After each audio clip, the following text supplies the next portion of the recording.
की दुकान और रंगैया समोसा की दुकान लगाकर बाजार में एक दूसरे के सामने कई साल से दुकान लगाकर चला रहे हैं। अब इन दोनों की एक दूसरे के साथ बिल्कुल नहीं जमती। रंगैया को हमेशा जलन होती थी कि रामैया उससे ज्यादा कमा रहा है। और इतना ही नहीं, हमेशा कोई ना कोई बात पे रामैया से लड़ते रहता है रंगैया। ऐसे उन दोनों के बीच में बहुत ज्यादा नफरत था। एक दिन शहर में पढ़ रहे रामैया का बेटा रमेश घर आता है। अगले दिन वो अपने पिता के बाजार में लगी दुकान के पास आता है। वहाँ चल रही व्यापार को देख रमेश अपने पिता से ऐसे कहता है, पापा, आप हमारे दुकान में ज्यादा ग्राहक लाकर ज्यादा पैसा कमाने के मार्ग नहीं सोचते हो क्या? अब जितना मेरा सोच है उसी में चल रहा है बेटा। जितना भी मेहनत करूं वही कमाई मिल रही है। पापा, मेहनत से नहीं, चालाकी से कमाए जाते हैं पैसे। शहर में इसी डोसा को दुगने दाम में बेचते हैं, पता है आपको? अब शहर के दाम में यहाँ कैसे बेचेंगे बेटा? अगर दाम बढ़ा भी देना तो कोई भी खाने नहीं आएगा। पापा, मैं ये नहीं कह रहा हूँ कि शहर के दामों में यहाँ बेचे, बल्कि ये कह रहा हूँ कि ऐसा कुछ करे कि शहर का लाभ हमें यहाँ मिले। तुम्हारा इरादा मुझे समझ में नहीं आ रहा बेटा, थोड़ा समझा दो। आपको समझाना नहीं, करके दिखाऊंगा, ऐसे कहता है रमेश। रामैया देखते ही रहता है कि रमेश कह क्या रहा है, और इतने में रमेश उनके दुकान के बाहर एक बोर्ड डालता है। उस पे लिखता है कि हमारे दुकान में जो भी ये स्पेशल डोसा खाएगा उसको 10 साधारण डोसा फ्री में मिलेंगे, और जो भी डोसा आप खाओगे उसके भी पैसे नहीं देने पड़ेंगे। पर अगर स्पेशल डोसा खा नहीं पाए तो 10 डोसा का पैसे देना होगा, ऐसे लिख देता है। बोर्ड पे जो लिखा उसने वही बाजार में जोर से चिल्लाकर सबको सुनाता है। ये सुनकर बहुत लोग खुशी के मारे उनके दुकान पहुंच जाते हैं स्पेशल डोसा खाने। स्पेशल डोसा खाने के लिए मैं तैयार हूँ। नहीं नहीं, मैं तैयार हूँ। ऐसे सभी आपस में बहस करते हैं। तब रमेश उनके दुकान के बगल में एक बड़ा सा टेबल और चेयर लगाकर जो भी इस प्रतियोगिता में शामिल होना चाहते हैं उनको एक के बाद एक इस कुर्सी पे बैठना होगा, ऐसे कहता है। उसके बाद ठीक उस टेबल के जितना बड़ा डोसा वो बनाकर वहाँ लाता है और उस कुर्सी में बैठे आदमी के सामने पेश करता है। वहाँ मौजूद सारे लोग यही सोचते रहते हैं कि वो आदमी उस डोसा को खा पाएगा कि नहीं। आधा डोसा खाकर वो आदमी, मुझसे अब और नहीं होगा, ऐसे कहकर हार मानकर वो 10 डोसा के पैसे देकर वहाँ से चले जाता है।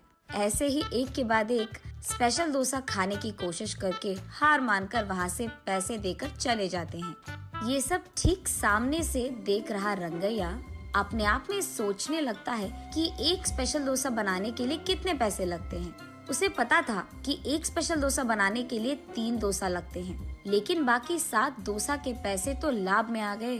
तब उसे समझ आता है और कहता है, बाप रे, ये 3 डोसा बनाकर 7 डोसा का लाभ ले रहा है। बस रंगैया को जलन होती है। कुछ भी करके मुझे भी ऐसे ही पैसे कमाने होंगे, पर क्या करूँगा? ऐसे सोच सोच कर, हाँ, मैं भी उसकी तरह समोसा का कोई प्रतियोगिता लगा दूंगा, ऐसे सोचकर अगले दिन रंगैया उसके समोसा के दुकान के बाहर ये लिखता है कि जो भी आदमी 20 समोसा खा पाएगा उसको 10 और मुफ्त में मिल जाएंगे। पर अगर 20 समोसा नहीं खा पाए तो 10 समोसा के पैसे देने पड़ जाएंगे। और यही बात चिल्ला चिल्ला कर बाजार में सबको बताता है। ये सुनकर बहुत सारे लोग रंगैया के दुकान आते हैं प्रतियोगिता में शामिल होने। जो लोग आते हैं उनमें से कई सारे आसानी से 20 समोसा खा लेते हैं और रंगैया के अनुसार ही वो 10 और मुफ्त में ले लेते हैं और वहाँ से चले जाते हैं। ये देख रंगैया को चक्कर आ जाता है। शाम से पहले ही आधे से ज्यादा समोसा खत्म हो जाते हैं। उसके बाद कई सारे लोग वहाँ पे आकर, हम भी खाएंगे समोसा, हमें भी दो, कहते हैं। इस कारण रंगैया को बहुत गुस्सा आ जाता है, इसीलिए वो उसके दुकान के सामने से बोर्ड हटा देता है। वो किसी को मुंह दिखाने लायक नहीं रहता है, इसीलिए बंडी को लेकर अपने घर की ओर बढ़ते रहता है। आज तो मैं 1 भी रुपए नहीं कमाया और उल्टा जो भी समोसे थे वो भी बेच दिया मुफ्त में। उसे चक्कर आकर वो नीचे गिर जाता है। आंखें खोलने पर रंगैया एक अस्पताल के बेड पर रहता है। उसके बगल में उसकी बीवी रहती है। मुझे क्या हुआ? मैं कहाँ हूँ? ऐसे पूछता है रंगैया। आपको चक्कर आकर नीचे गिर गए थे, कोई अजनबी आपको यहाँ छोड़ गया, ऐसे कहती है रंगैया की पत्नी। छा, आज सब कुछ नष्ट ही हो गया, सब बुरा हो रहा है। अरे क्या हुआ जी, आप इतने गुस्से में क्यों हो? वैसे आप शाम तक घर की मुंह भी नहीं देखते हैं, लेकिन आज दोपहर से पहले आपके समोसे खत्म हो गए और आप घर भी आ रहे थे। इसलिए वो जो कुछ भी हुआ अपने बीवी को समझाता है। हाय भगवान, मेरा मूर्ख पति, आप बस ये सोच रहे थे कि कितने डोसे बेचने पर उनको कितना लाभ मिल रहा है, लेकिन आपने एक बार भी ये नहीं सोचा कि कितने समोसे बेचने में आपको कितना लाभ आएगा। ये प्रतियोगिता शुरू करने से पहले आपको ये सब सोचना था, आपने सोचा भी नहीं। ये तो होना ही था। तब रंगैया को समझ आता है कि किसी और को देखकर हमें वही काम नहीं दोहराना चाहिए और पहले खुद की देखना चाहिए।